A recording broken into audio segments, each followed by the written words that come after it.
Do you feel the vibes?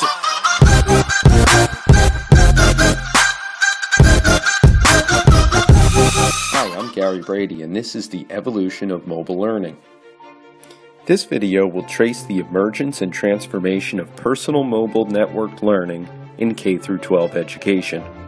There are several key definitions for understanding the evolution of mobile learning.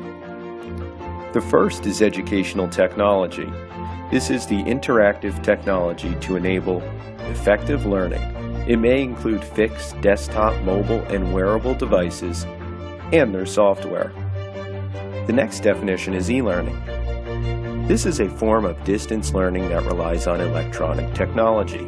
It is becoming more widely accepted and available because of the great increase in everyday online communication, our experience with new digital tools, and our comfort with online discourse. Finally, the most important definition is that of mLearning. This is learning across multiple contexts through social and content interactions using personal electronic devices.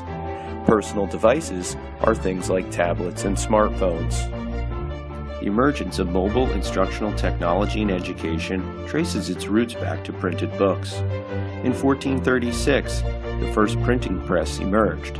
This evolved into the modern printing press when in 1843 Richard Marks Hoe innovated the rotary printing press. Learners could then access scholarly materials anywhere with the availability of inexpensively produced books. Just about 30 years after the rotary printing press, innovations in communication technology evolved with the telephone in 1876. Then, in the 1920s, the emergence of mobile instructional technology in the form of the radio took shape. The rapid rise of radio and film in the 20s and 30s led to proposals for their use in distance education. At least 200 city school systems, 25 state boards of ed, and many colleges and universities broadcast educational programs for the public schools by the end of the 1930s in the U.S. At the same time, early mobile testing machines became popular. In 1924, Sidney Pressey created the first personal movable testing machine, the Pressey machine. Pressey predicted there must be an industrial revolution in education so as to adjust automatically to individual differences and characteristics of the learning process. Sidney called for mechanizing education to free the teacher and pupil from the drudgery and incompetence. Over time, technology shifts from testing to teaching. Mechanizing and personalization began. A new pedagogy was born. That is, the theory and practice of teaching, learning, and assessment. These were rooted to technology. Early mobile teaching machines included in 1968 Alan Kay's Dynabook, a book-sized computer for education. Then came the emergence of mobile technology in the form of the mobile phone. Marty Cooper invented the mobile phone in 1973. The first prototype weighed 2.5 pounds. This opened up opportunities for mobile distance communication, but it would take another 30 years before the mobile phone would become 23 times smaller and 10 times lighter. In these years, the emergence of mobile personal computing began to take shape.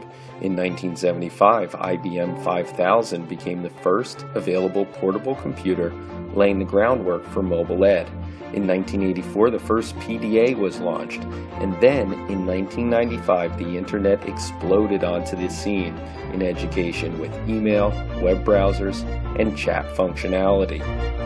Alas, the game-changing trigger for emerging mobile technology was the smartphone in 2007, when Apple launched its first iPhone. Industry competitors suggested that it would not be a success. However, smartphones in a very short span of time became a ubiquitous technology.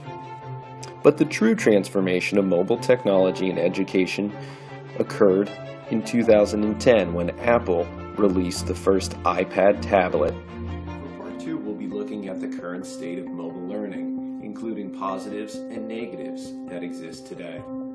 In less than a decade, mobile learning has become the most transformative feature in 21st century learning.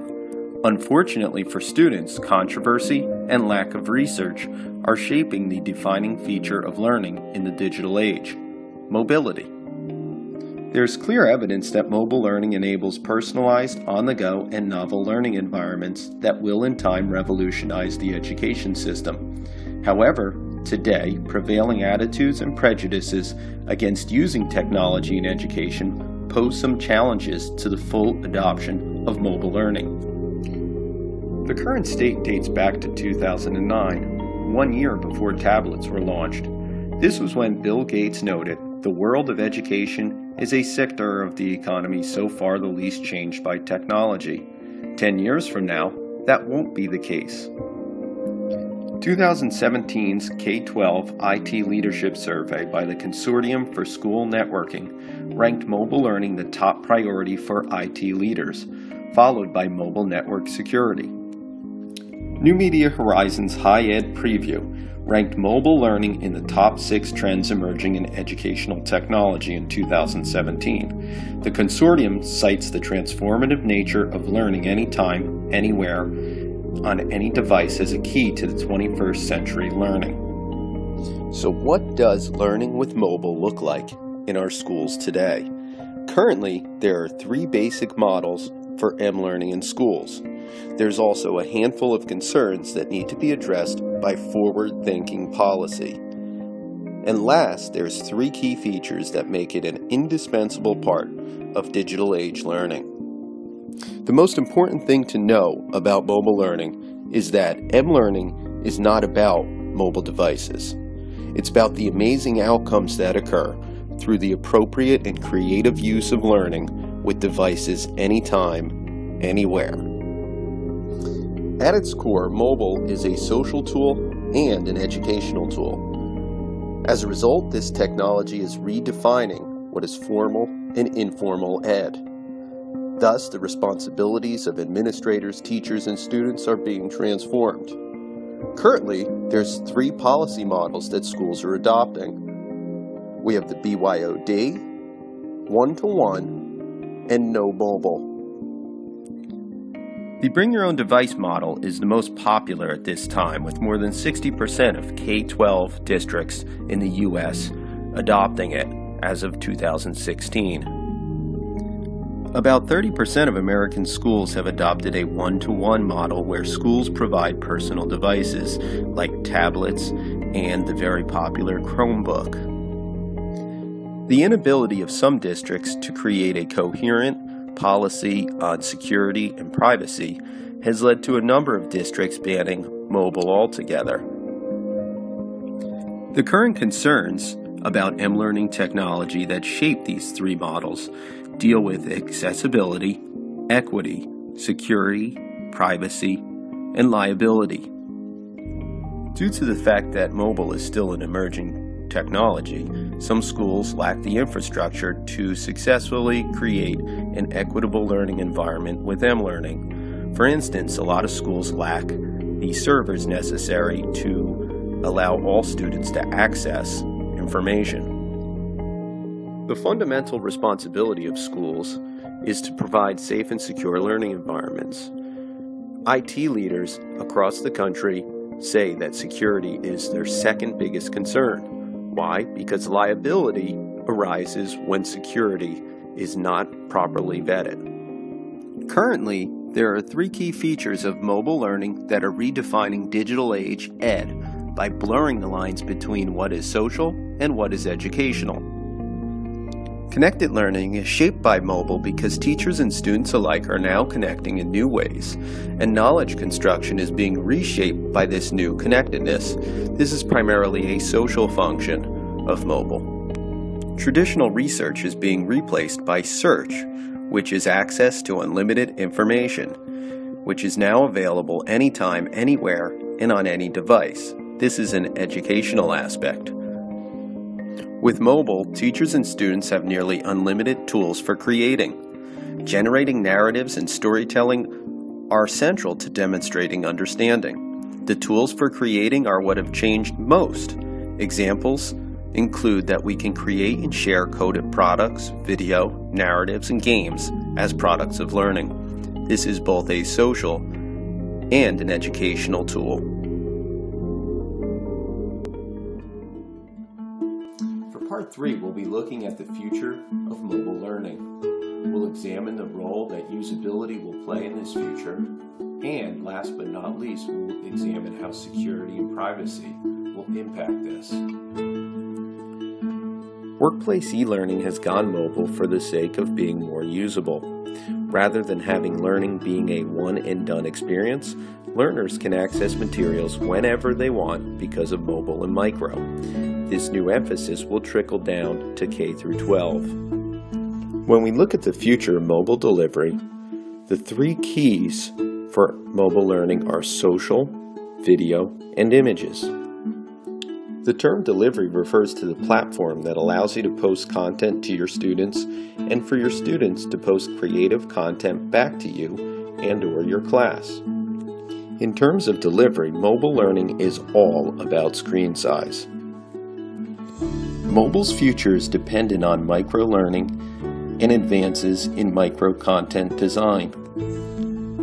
Using Web 2.0, storytelling techniques is critical to implementing mobile in K-12 settings. Microlearning refers to any pedagogy that encourages learning in short segments, and it can be supported through many platforms including social media. Microcontent is small chunks of content with each chunk conveying a primary idea or concept. These pieces are smaller than websites in terms of information architecture and are meant to be reused in multiple ways and accessed in multiple places. So what does the future hold for micro-planning for mobile?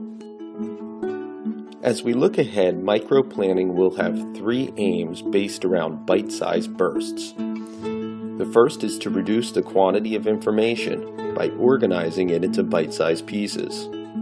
Then to restructure the overall process of learning and the environment in which students learn by going mobile.